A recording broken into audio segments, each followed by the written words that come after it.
working non-stop with Infosys. She has to take care of the baby. She's again a challenge. And then she has to look after the household. So all these things to put together must have made her really tense, and she needed a small break. She just had to chat, make some harmless jokes, and I'm sure she'll be back into normal self. She did exactly that, and then she was back on track. That particular dream taught us that how vital it is to listen to our body. In 1998, I was staying in my brother's flat. He sold it after a year, and I moved to a flat just below that. The sale process was complete, all the formalities were done, but there was one small hitch. We had not paid the water tax.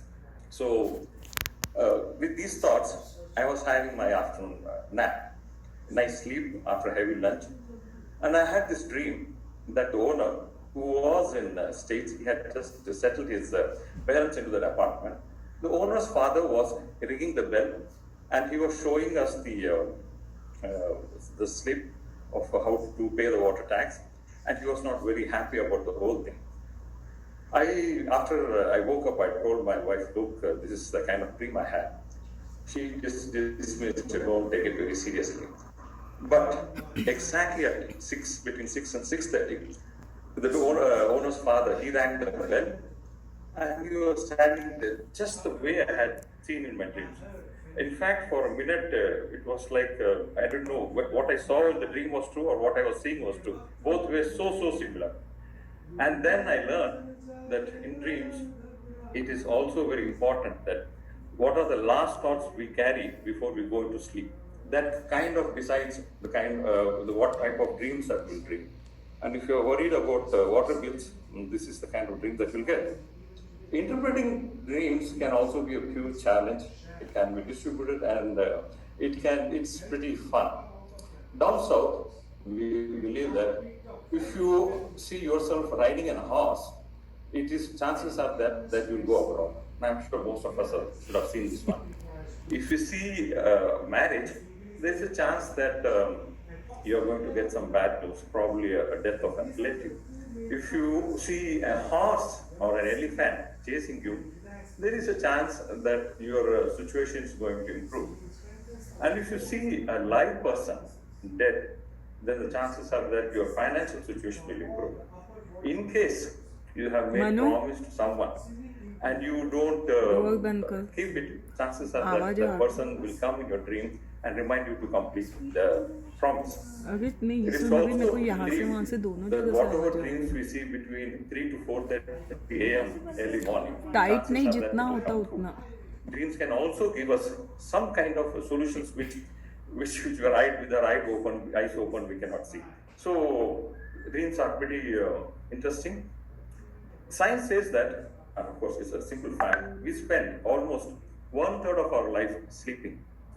Out of that 1/3 of our life, it is said that 6 years and on an average, a person spends his time in dream.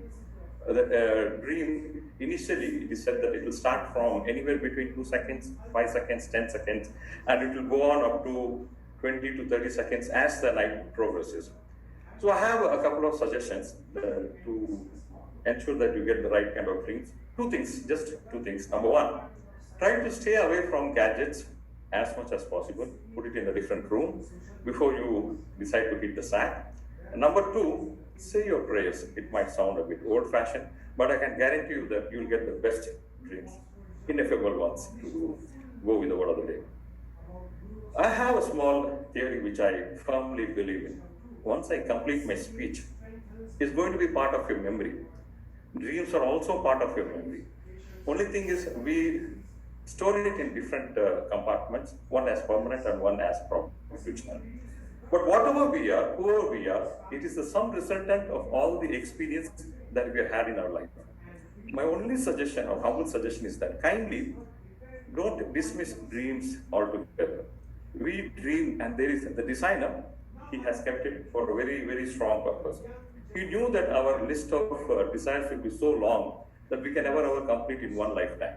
So he gave these dreams as an option where we can probably let out those frustrations or let out those desires as safely as possible. So take your dreams a bit seriously and then go with the good things you have, let it be with you. Dr. Abdul Kalam Azad, our late president, had said once that dreams is something which will not allow you to sleep. It is not something you see in dream, see in sleep. It should not allow you to sleep. It should keep you awake all the time. Well, if you chase your dreams, definitely it will come true.